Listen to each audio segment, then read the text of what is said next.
ones advertising in front of the stores for a ridiculously cheap amount of money, like 1,000 yen, all you can eat, all you can drink, or something like that.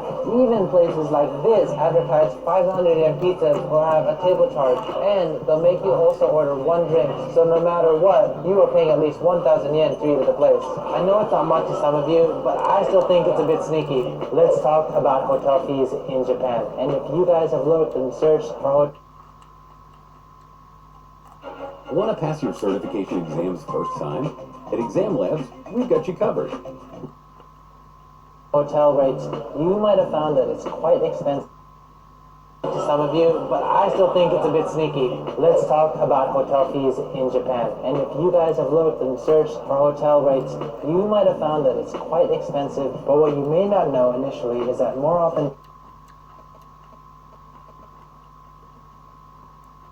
than not, hotels in Japan charge per person instead of per room. So I could see having a minor add-on charge for an additional person staying at the room, but doubling the rate for an additional person seems a bit excessive to me. I don't know about you guys, it may really depend on the country you're coming from, but I'm from the US and we really don't have rooms doubling in rate when you have two people versus one. The only time this makes sense to me is when you go to a Japanese ryokan or onsen hotel and they include dinner and breakfast as part of the room rate. In this case, an additional dinner and breakfast would need to be prepared for that extra person, hence doubling the overall cost. Anyway, so I don't see Japan changing their business practice anytime soon, so it may be affordable to look at other services like Airbnb for couples and families, or for singles you might want to check out capsules or youth hostels. And number 10, cooperate with the police. Wow, this has been like such a hot and long day trying to film this. I'm so glad we made it through, so let's just start. This may actually be a no-brainer, especially if you're coming from a foreign country. But what you might not understand is the laws are very different here in Japan, and how the police interpret those laws. So whatever rights you think you have, you might want to put that on hold when you come to Japan. One of those rights is your right to privacy. Police here in Japan have the rights to stop you, check your ID, and ask you questions just if they think you look suspicious. It might sound ridiculous, but that's just how it is in Japan. And if you don't cooperate, there's a high chance that they can detain you and hold you in the police box, like the one behind me right here. In fact, I've been stopped a few times throughout my 15 years in Japan, and talking with my other friends who live in Tokyo, they've been stopped as well. If you guys have any experience with the police in Japan, let me know in the comment section. So the moral of the story is, if you get stopped by the police, just cooperate with them if you don't want to get held up for any longer, even if you didn't do anything wrong. And always carry your ID, or at least a copy of it. Oh, and if they do ask to search your pockets,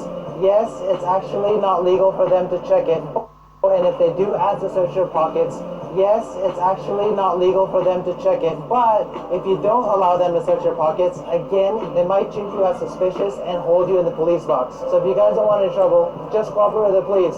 I know it sounds a bit strange, but it'll save you a lot of time in the long run. Alright, so that concludes my top 10 things I wish I knew before coming to Japan. Please remember that these are generalizations and not all Japanese are like this. There's always exceptions to the rule. And despite all these cultural differences, I still love living in Japan. In fact, I feel safer living in Japan than any country I've ever visited, which is like a pretty cool thing. So when visiting Japan or visiting any other country, we should always be respectful of the culture. If you found this video helpful, help me out and hit that like.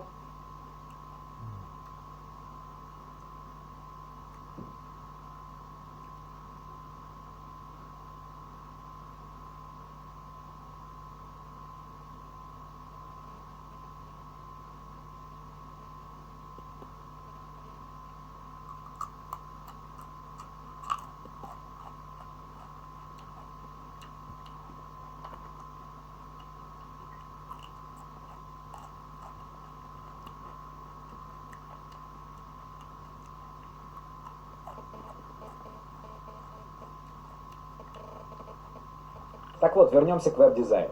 Это работа Насти, а это работа Миши, это работа Виктории, а это Ильдара. Это все мои студенты. Они начали свой путь с бесплатного курса «Веб-дизайнер. Взрывной старт». А ты говоришь, невозможно. 6 занятий с проверкой домашних заданий и личным наставником. Более 200 тысяч человек прошли этот курс, и сегодня пишут мне в директ вот такие вот сообщения. Основы UI и UX, прототипирование, адаптивный веб-дизайн и выход на фриланс. Все это ждет тебя на взрывном старте. Время пришло.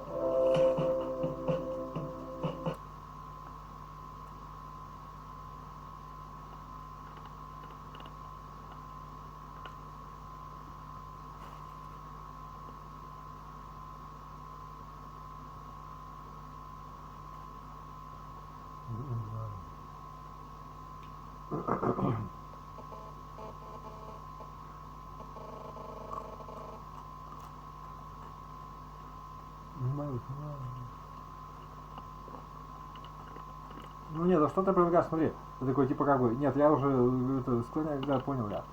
Я имею в виду, какое предложение конструктивное, ты типа такой, да.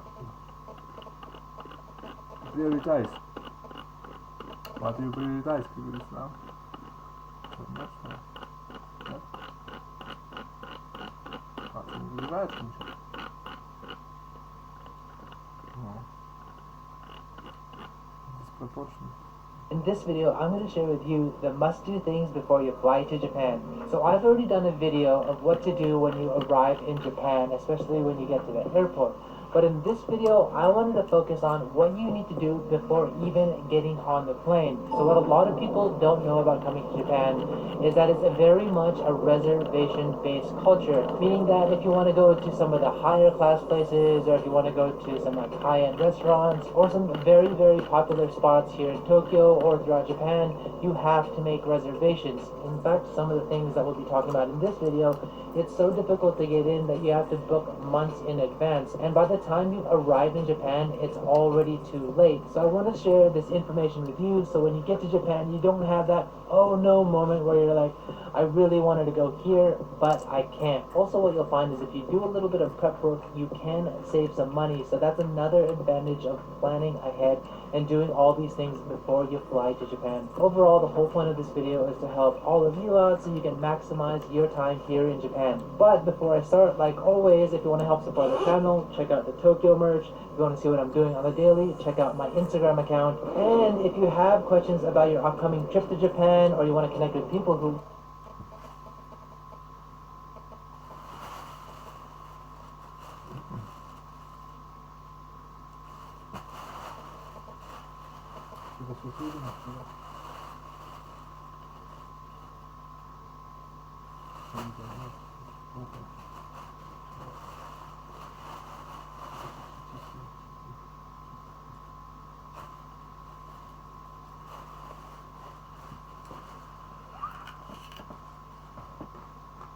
Ну, это уже так.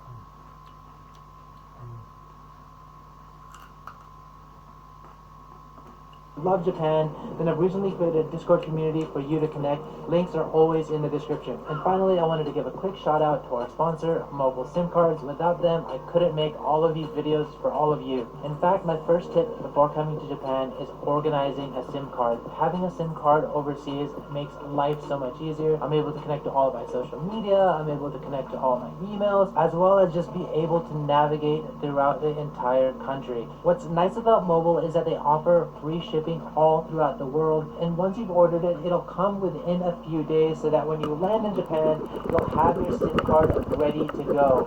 And for those of you who are watching this video just before your trip, you can actually make same-day orders and pick it up when you arrive in Japan. Mobile has free pickup spots at the airport, as well as free pickup spots in cities all throughout Japan, making it super convenient. I'll tell you a little bit more about Mobile later on in this video, but for now, let's move on to some more things that you need to do before flying to Japan. But there just seems to be too many cars here, so I'm going to move to a quieter spot. Alright, that's a lot better. Less cars, less noise. Alright, so let's continue this video. Number 2, Michelin and high-end restaurants. So what you'll find with a lot of these Michelin high-end restaurants is that the seats book up really quickly because a lot of these restaurants only have maybe 10 to 12 seats available. And the fact that they're already popular means that they get booked out 3 to 6 months in advance. So just be very, very careful. My first recommendation in all of this is just to kind of know which of the high-end restaurants, Michelin restaurants that you want to go to, and then once you know, then have a look on their website, on their Facebook page, and check to see whether or not you can make reservations in advance and to see what the reservation wait is like. But what you'll find is some of these restaurants don't accept online reservations, they only accept phone reservations. And even worse, Some of the really old school restaurants only accept reservations from regulars. So many of these restaurants no longer accept booking directly from foreign travelers because they've experienced too many no-shows by travelers. But what I wanted to share with you in this video is there's kind of workarounds around this. So the first thing you can do before you come to Japan is contact your hotel concierge, because a lot of the times, although they won't accept reservations from people overseas, some of the restaurants will accept reservations from your hotel concierge. So give them a call and see if they can make a reservation for you. And then the second thing, if that's not possible, there's actually online websites that will let you make reservations. But if you do decide to use one of these online reservation systems, be aware that you're going to have to use a credit card to make the booking. The two most travel-friendly websites are Pocket Concierge and Table Check. They're very similar in what they do, but what I found is that Table Check is a bit easier to use in terms of the calendar. There's more request options, like what type of room you want and that kind of sort of thing. And three, the booking is secured right away so that you know you have the seats. But with websites like Pocket Concierge, you need to apply for the booking with payment, and then later you'll receive a confirmation whether or not you actually got the reservation. The thing is, not all of the high class and like Michelin restaurants are listed on these websites, so you might want to check a couple of them, especially the old school ones. They're probably not going to be listed. And finally, one of the last workarounds to getting into these high-end restaurants is to actually use your guide. If you're having a private tour and you've scheduled a private tour guide here in Japan, they can actually make the calls for you, and since usually they're Japanese or they're local, it's easier to make those reservations through them. And if you're looking for a private tour guide in Tokyo, I actually have a friend that does it, so I'll leave a link in the description. Next is hotel reservations. This one might be pretty obvious. Yes, before you come to Japan, you need to make hotel reservations. These days, a lot of people use Agoda, Expedia, or Booking.com to make those reservations. Those sites are great, especially for English speakers, but if you want more local websites, you can use websites like Rakuten Travel or Jaran. They have better deals and more options, especially when it comes to food options at the hotel. But something to note about these websites, especially when you're making reservations for like hotels, onsens, ryokans outside of like major cities like Tokyo, is that a lot of them are sometimes just on Japanese websites, and a lot of them offer more deals on the Japanese websites. In fact, a lot of these onsens and ryokans frequented by Japanese people, but you'll find is that you need to make reservations even more advanced compared to booking your hotel in the city. In fact, a lot of the higher end ones will get booked up quicker. Now let's talk about the JR Pass. So for those of you who don't know, the JR Pass is basically an all-you-can-use unlimited ride train pass for JR trains locally, as well as the Shinkansen bullet trains that go all throughout Japan. So this is kind of a must, especially for travelers who are looking to travel quite a lot throughout Japan and not just stay, say for example in Tokyo. You'll get so much more of a discount if you use it wisely. A lot of Japanese people wish they can have, but the JR Pass is only for travelers. So definitely you should look into this if you're going to be doing a lot of traveling. You can purchase 3 different durations. You can get a 7-day, a 14-day, and a 21-day pass, and then you can get a regular car or you can get a green car pass. The green car pass allows you to get into nicer seats. You should really consider ordering this before you get to Japan. A lot of countries have designated places where you can buy the JR Pass, and it's not to say that you can't buy the JR Pass here in Japan, but you will save 10 to 20% if you buy it ahead of time. So definitely if you want to save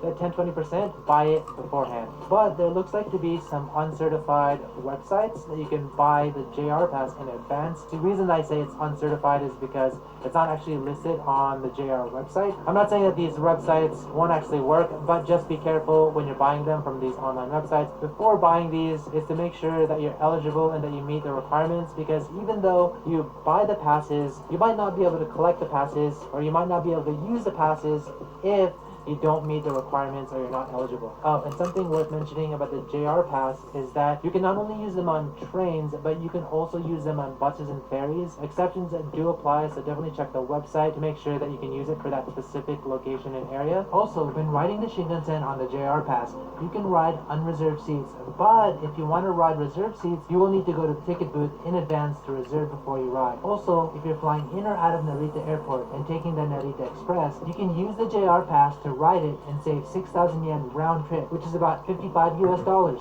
So quickly, I wanted to talk a little bit more about mobile SIM cards and all of the cool things that they have to offer. Mobile SIM cards are suitable for short and long-term stays. Basically, all plans come with unlimited data. As a standard, you get 7 gigabytes of data at 4G LTE speeds, super fast. But if you do need more data, then you can definitely upgrade to one of the larger plans. And if you need, you can get a real Japanese phone number, which makes it super convenient if you need to call people here in Japan, or if you need people to call you. After ordering the card online, it'll come in a package like this.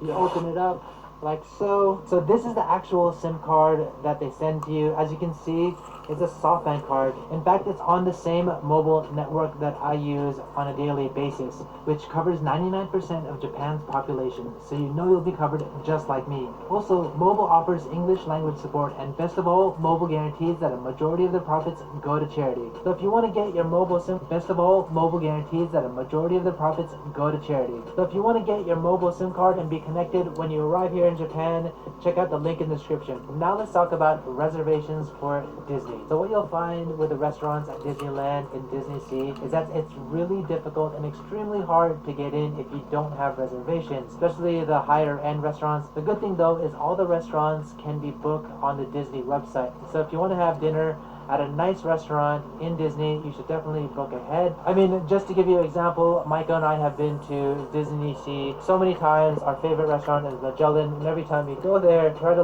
book a few days in advance, and it's all booked up, and like the only seats we can get are like for really odd times. Maybe like at 4 p.m. we have like an early dinner. If you're okay with 4 p.m. that's fine, but if you want to have dinner at say like 6 or 7 p.m. then definitely make a booking in advance. Also, something to note about the Disney resorts is that the hotels at Disneyland and Disney Sea get booked up, especially like the Ambassador Hotel in Miracosta. Those get booked up at least like 1 month in advance, so be careful if you want to stay there. The good thing compared to restaurants is that they have up to 5 months advance booking, so you do have time. And another personal story, Michael and I have tried to stay at the Miracosta with a parkside view. Have time. And another personal story, Michael and I have tried to stay at the Miracosta with a parkside view. We try to book 1 week in advance, and the rooms are all booked, or they're just super insanely expensive, like several times the cost of the normal hotel if you book a few months in advance. So we like end up not doing it because we're like, oh, we'll just book it a few months in advance next time, and we never do it. So that's kind of another reason why I wanted to share the Disney experience with you, because if you are excited to come to Japan and check out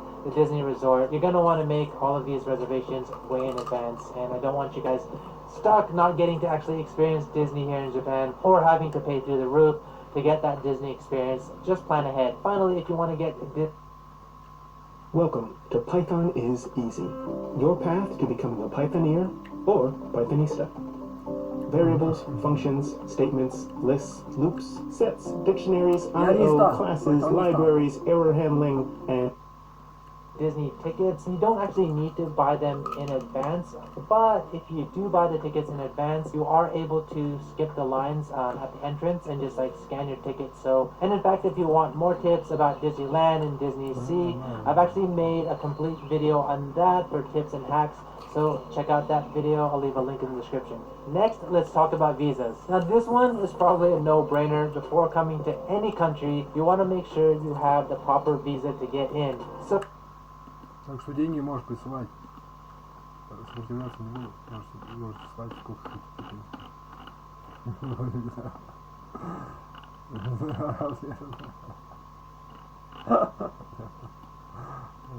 So, if you're currently a citizen of one of the 68 countries listed here, then you're granted a general visa exemption, and you only need to show a valid passport to enter Japan as a temporary visitor, which allows you up to a 90-day visit, except if you're from Brunei and Indonesia, which gets 15 days, or United Arab Emirates for 30 days. But if you're not from any of these countries, then you're going to need to formally apply for a visa. It may vary per country, so definitely check on the Ministry of Foreign Affairs website. You may need to prepare items like photos, birth certificates, invitations, invitation letters, and guarantor documents, which takes time, so be prepared. Now let's talk about special events. So for sports-related events like sumo or baseball, you definitely need to check the season schedule because it doesn't go all throughout the year, but it has its own season. And what you'll find is that earlier in the season, tickets are easier to get, but as you go through towards the end of the season, then the tickets are harder and harder to get. So let me go through sumo. So sumo seasons are a bit different than your typical sports. They run in tournament form 6 times a year called basho in various locations in Japan. Here's the 2020 schedule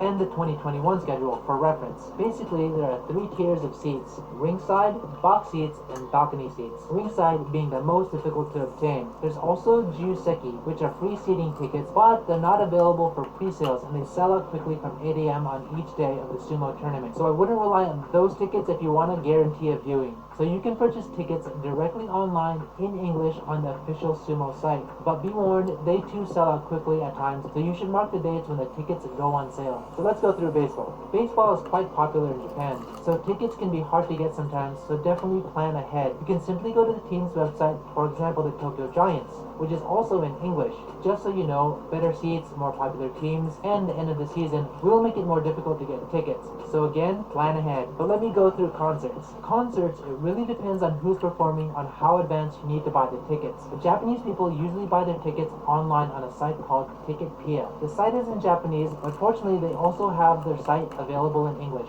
Again, all of this information is listed in the description. And here are some other things that you should probably be aware of. If you're going to one of the team lab museums like Borderless, or you're going to Cup Noodles Museum, you can usually get tickets while you're here in Japan, but if you have a short stay, then sometimes it's actually best to book 1 week in advance and make reservations. What you'll find is that weekends get really booked, and if you're only staying here for a few days and you're arriving on a Friday, it may be too late. So that's just something else to consider when coming to Japan, something that you should make reservations for before coming here. Oh, and I should also probably mention this: medicines and prescription drugs. First of all, this one we need to be a bit careful. I should note that I'm not a lawyer and I'm not providing you with legal advice in this video. You definitely need to check the laws in Japan before you bring in medicines from outside of the country. Many common medications and over-the-counter drugs in countries like the United States are illegal in Japan. It doesn't matter if you have a valid US prescription for a medicine or drug which is illegal in Japan. If you bring it into Japan,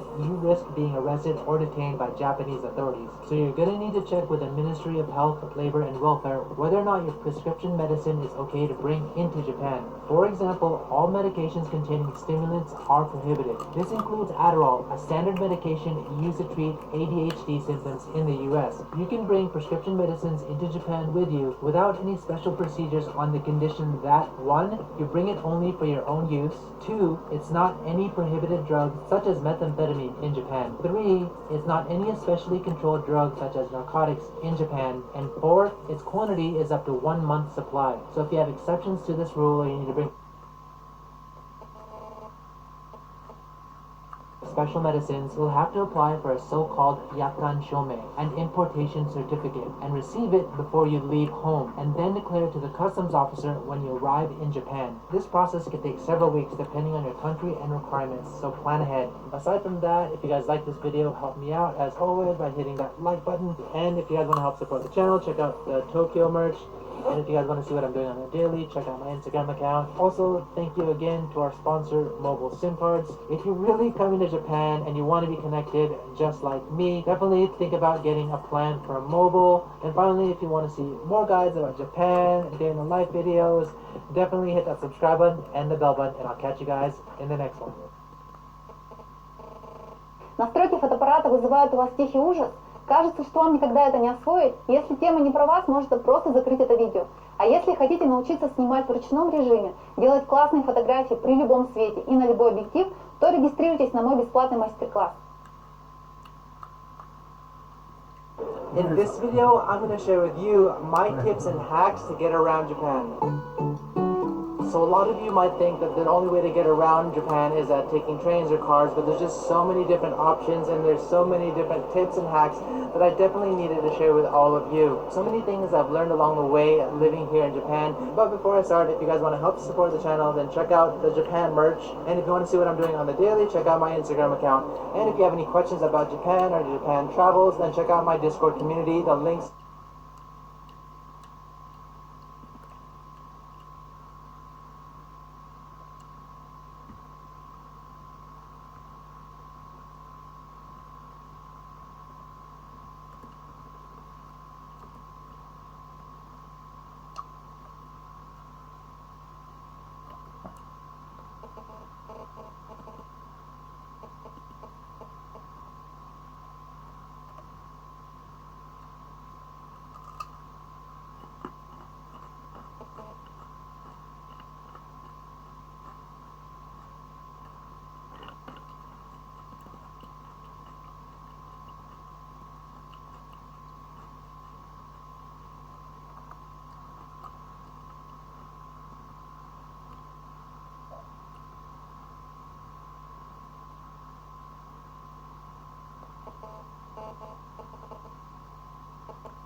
so will be in the description. Finally, before I start, I gotta pay for Maiko's new shoes. I wanted to say thank you to our sponsor, Luggage Free Travel, which brings me to our first tip of the video. So one of the biggest issues I have, especially when traveling, is carrying around a lot of luggage.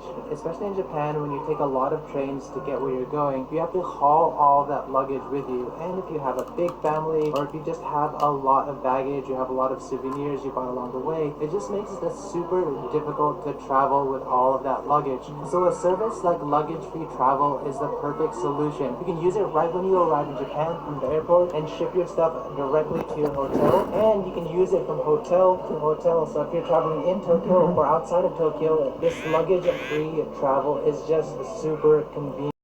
Sending luggage is super easy. All you need to do is go to the Luggage Free Travel website and schedule a drop-off from an airport or hotel in Japan. You'll receive a QR code and then simply show the QR code at the luggage counter of your specified drop-off spot. If you don't speak Japanese, no worries. They have multiple language support. And in a few quick taps, and you're luggage free. When you pick up your luggage, say at the next hotel, simply show your receipt or confirmation number at the luggage counter. The counter will get your luggage, and then you're good to go. Easy like miso soup in the morning. So what's also convenient is if you're in the Kanto area, you can get same-day delivery. So for example, if you ship out your luggage before 10 a.m. in the morning, you'll get it the same day between 6 and 9 p.m. And if you ship out your luggage from your hotel before 4 p.m., it'll arrive the next day from 2 to 6 p.m. So if you guys are interested in this luggage-free travel, then check out the link in the description. And if you guys use the coupon code PALO, you get an extra 20% off. That all said, let's move on to my next tip. Now let's talk about trains. Now if you've seen my other videos, you know I've already done a video on Shinkansen trains and just riding trains in general here in Japan. But in this video, I wanted to talk about the JR Pass, which probably a lot of you will be considering. So if you're coming to Japan and you're just staying in Tokyo, then you don't really need a JR Pass. In fact, all you really need is an IC card like a Suica or a Pasmo, which I've covered in some previous videos, so I'll definitely leave links to that if you're interested. But if you're planning to travel throughout Japan, then JR Pass is probably the most convenient and cost-effective method of traveling. So for those of you who are not familiar, JR Pass is a pass that allows you to ride all the trains all throughout Japan. It comes in several different packages. You can get a 7-day, a 14-day, and a 21-day. And also it comes in 2 different levels. You can get an ordinary pass or you can get a green pass, which allows you to have the nicer seats in the Shinkansen trains. And if you look at the chart, you can see there's quite a difference in price. So be very selective when choosing, especially considering how long you're going to be in Japan and what type of seats you want when riding the train. And here's how the green seats looks like. And you can tell there's a little bit of a difference. The green seats are a little nicer. They're kind of more like a business or a first class seat. There's a lot more space, but something to consider is that the ordinary seats actually get booked up a lot quicker than the green seats. So you might want to consider that when planning a lot of your travel. But you don't really need to worry, because if you get the ordinary seats, then you can always upgrade later at the ticket counter if you need to. So in general, if you're going to be traveling all throughout Japan and you're going to be making multiple stops, then definitely JR Pass is something to consider. But if you're only going to take one trip from Tokyo to Osaka and back, then maybe JR Pass is not the way to go. So let me show you the cost from Tokyo to Shin Osaka. So if you're taking the Hikari Shinkansen, it's going to take about 14,400 yen to get there one way. That's 20,800 yen round trip. While using JR Pass, 7-day ordinary ticket costs just under 30,000 yen. So the costs are very similar. So if you take multiple trips within those 7 days, then JR Pass is definitely worth it. So for example, if you're going from Tokyo to Osaka to then Kyoto, you've already paid for your 7-day ordinary pass. In fact, there's several websites out there where you can actually calculate whether or not JR Pass is going to be worth it, depending on where you're going. I'll leave a link in the description so you guys can check that out. But there is something to consider when taking the JR Pass. You don't have access to the fastest Shinkansen trains, but that's not that big of a deal. So for example, if you're going from Tokyo to Shin Osaka, there's 3 different types of speeds. You have Nozomi, Hikari, and Kodama. Nozomi being the fastest, but you don't have access to that. So here's the time from Tokyo to Shin Osaka. You can see that there's a little bit of a difference in time, but you be the judge to see whether or not it's worth it for you. So finally, a lot of people that get the pass ask me, can I use this in Tokyo? Quick and short answer is yes, but you can use it only on JR lines. So a lot of the JR lines run throughout Tokyo, but it doesn't work on the metro. You can actually use it for the Narita Express because it's run by JR. Подумай, сколько времени ты проводишь на ютубе? Можешь ли ты выделить всего 2 часа в день не на просмотр роликов, а на... So if you're arriving at Narita Airport and you're going into Tokyo, then definitely you can use the JR Pass. Oh, and one final note, you can use the JR Pass on buses and ferries, but you're definitely going to need to look on the website to see if it's available for the location that you're traveling to. But personally, for the JR Pass, for me, I would definitely get it because it's rates that you would never get as a local. I can't even get the JR Pass, so if I was a traveler, I would get it. I would probably stick to the ordinary pass because I don't really need to use the green seats. The seats are nicer, but I don't think it's worth paying the premium for it. And if I do want to upgrade and I want to get a nicer seats, then I can just pay for it at that time. So we're back in the airport, and now it's time to talk about LCC flights, also known as low-cost carrier flights. If you're trying to save money on your travel in Japan, then this is actually a very, very valid way to travel. So in fact, Japan has a lot of different LCC flights available. They have Skymark, Seed Air, Jetstar, Peach Aviation, Vanilla Air, Air Asia, and Spring Japan. There's so many carriers. So basically, if you're trying to just go to one spot, like if you're going from Tokyo to Osaka, it probably makes sense in terms of cost-wise to take an LCC flight. But if you're going to multiple locations, then the JR Pass may be a better choice. It really depends on your travel plans, so I recommend to do a bit of research to save yourself some time and money. So let me quickly compare the cost from Tokyo to Osaka one way. So taking the Shinkansen at Nozomi is about 14,000 yen, while if you take an LCC like Jetstar and you go by their lowest rates on Monday, you can actually get a ticket for 5,830 yen. That's 8,890 yen cheaper. Even if you include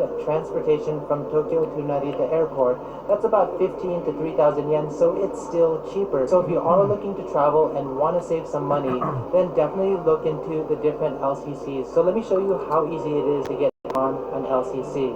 So if you're flying from Narita, most of the LCCs fly out of Terminal 3. There are exceptions, so check beforehand. You'll need to walk or get on a bus at Terminal 2. I usually walk, as it only takes about 10 to 12 minutes. Terminal 3 is small, but it does have a convenience store, drugstore, and a food court just before the security gates. There are a few shops and kiosks after the gates, but if you're gonna eat, I recommend eating at the food court as it has the most options. LCCs are cheap, so expect the minimum service, no full meals, and standard seating. The flights, though, do have some limited snacks on board, but since the flights are short, I recommend saving your money and eating before or after the flight.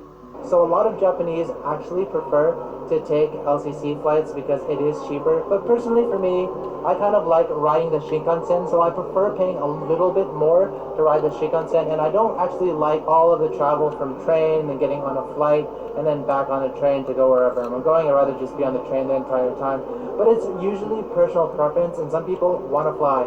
So definitely consider LCC flights if you want to save some money and you just want to go a different route. Let's move on to the next tip. Let's talk about overnight buses. Now, to be honest with you, I don't take overnight buses so much these days just because I prefer taking the Shinkansen. It's a lot faster. But for those of you who have actually a lot more time than money, then this is a very viable way to travel. One being, it's a lot cheaper, and two, you actually save on hotel costs because the time you're traveling at a lot more time than money, then this is a very viable way to travel. One being, it's a lot cheaper, and two, you actually save on hotel costs because the time you're traveling at night, you don't have to pay for a hotel night. So first of all, when taking an overnight bus, there's several different levels you can take. You can take the really, really inexpensive route. The buses are not as nice. You can probably get from Tokyo to Shinosaka for several thousand yen. But there are some luxury style buses that I'm gonna show you right now. So we're about to board the night bus right now, and this is actually kind of the waiting room. You can see they have an information desk, they have some vending machines, you can buy some souvenirs, they even have some computers over there where you can get on the internet, and it's just kind of like a lounge area before you get on. It's actually quite a comfortable process to get on the bus. So I traveled on the Willard Reborn overnight bus from Osaka to Tokyo. It costs 11,500 yen per person. It is pricey for a night bus, but it's super clean and it's still cheaper than a Shinkansen train ticket. You get your own pod with all the luxe features, folding table, electric outlet, reading light, and amenities like blanket and eye mask. And best of all, it has an almost flat reclining seat. Almost. So I'm fully reclined all the way down, and I'm pretty straight, so it's quite comfortable on this bus. So for those of you that are looking for a decent night's sleep, then this might not be that bad of a solution. I mean, you have the shaking of the bus, but aside from that, you can lay straight, which you can't get in a lot of other buses. So all I have to do is just take a nap and see how the morning goes. That was probably the most comfortable bus ride I've ever had. but being me, I still am a bit tired. I didn't get the best sleep in the world. And also, you don't need to go overnight. You can actually travel on a bus during the day.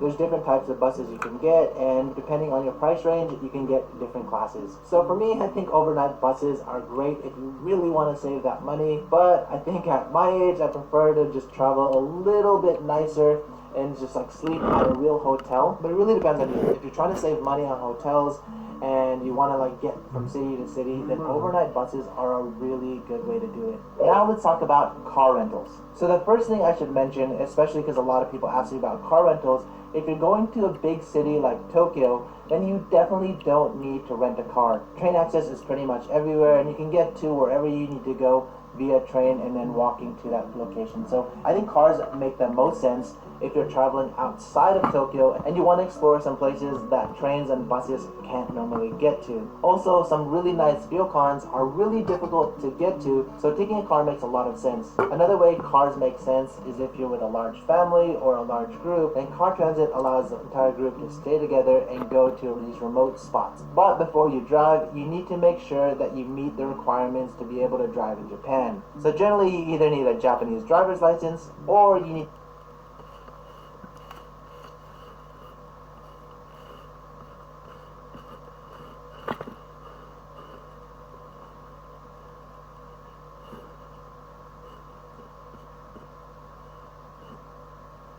Живом, хорошо.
to get an international driver's license. There are a few countries where you can get your license translated, but that's only a few countries. So more than likely you're going to need to get an international driver's license. Also, when you're in a major city like Tokyo, parking is limited. So even if you get a car and you rent it for more than one day, you're going to have to park it somewhere.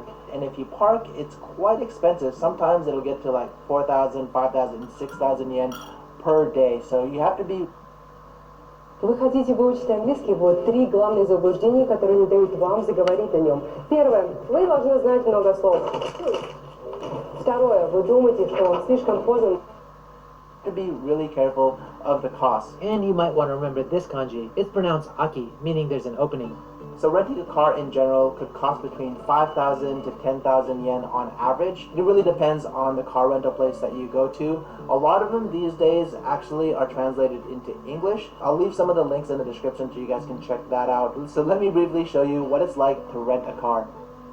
Renting a car in Japan is just as easy as any other country. It's easiest to book online. Then go to the rent-a-car shop, choose your insurance, and sign the documents, and you're ready to go. I use Toyota Rent-A-Car a bit since it's close to my house, and the prices are competitive. Also, most of the shops in Tokyo have English support and manuals, even English navigation systems. If you're not used to driving on the left-hand side of the street, I recommend getting a new driver magnet to warn other drivers that you're new to the road. You can usually ask the car rental shop for it, or buy it at the 100-yen shop. Streets in Tokyo are smaller, especially compared to, say, the streets in the US. And there are many one-way streets, so be ultra cautious with signs when you drive. Also, in the US, you have free rights on red lights, but in Japan, free lefts at red lights are usually prohibited. Since we just talked about car rentals, let's now talk about taxis. So the first thing I should mention is that if you're coming to Tokyo or any of the large cities, to be honest with you, not a lot of people use ride-hailing services like Uber. The reason being is that there's just so many taxis on the road that it's really easy to hail down a taxi without even calling them. In fact, if you were trying to hail a taxi using one of the apps, what you'll find is that a taxi will come quicker than if you were trying to call one on an app. So that's why a lot of people don't use it. In fact, Uber in Japan is a little bit different than other countries. Uber is not run by private drivers.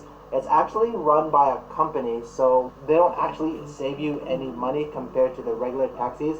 In fact, a lot of the times they're more expensive than regular taxis, so I personally never use them. So if you are in a larger city in Japan, don't worry about downloading any apps. You can just hail a taxi on the street, no problems. Now if you're outside of the city, then taxis may vary, but the best thing to do if you're at the train station, then they should have a taxi stop, and that's where you should get picked up. Now if you're at the hotel, you can actually ask your hotel to call a taxi. That's basically the easiest way to get a taxi as opposed to using a ride-sharing app. And especially if you're outside of the country, a lot of them don't use apps. My personal favorite taxis are the new models, which are specifically designed for the 2020 Olympics. It's a lot more spacious, has wheelchair access, comes with seat warmers, and charging ports. Prices will generally be fixed for an area, so you don't need to worry about being overcharged. But note that taxis are expensive, so most people take the train. For example, it will easily cost you $20 to $30 traveling only several stations away. To pay, it's still common to use cash.